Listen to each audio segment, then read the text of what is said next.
బాపట్లలోని MSR కళ్యాణ మండపంలో ముస్లిం ఐక్యవేదిక ఆధ్వర్యంలో ఆంధ్రప్రదేశ్ శాసనసభ ఉపసభాపతి కోన రఘుపతికి ఆత్మీయ సన్మాన సభ నిర్వహించారు। ఈ సందర్భంగా అంజుమన్ కమిటీ అధ్యక్షులు షేక్ జిలానీ మాట్లాడుతూ బాపట్లను అభివృద్ధి పదంలో నడుపుతూ రఘుపతి అందరికీ ఆదర్శంగా నిలిచారన్నారు। కార్యక్రమంలో బాపట్ల వైఎస్ఆర్సీపీ పట్టణ అధ్యక్షులు నరాల శెట్టి ప్రకాష్ రావు, యువనేత కోన నిఖిల్, మార్కెట్ యార్డ్ చైర్మన్ గవిని కృష్ణమూర్తి పాల్గొన్నారు।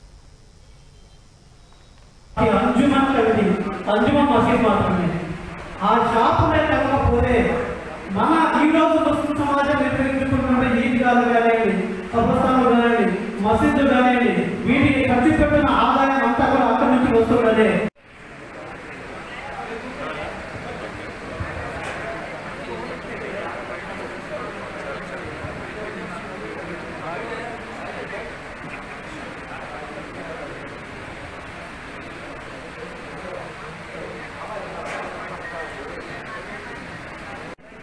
डीपीसी रोड बैठने गए थे और पुनः एक ही काफी अंजुमन कविटी अंजुमन मसीद मात्रమే ఆ షాప్ లేకపోతే మన ఈ రోజు ముస్లిం సమాజం నిర్వహించుకున్న ఈద్గాలు కానివ్వండి।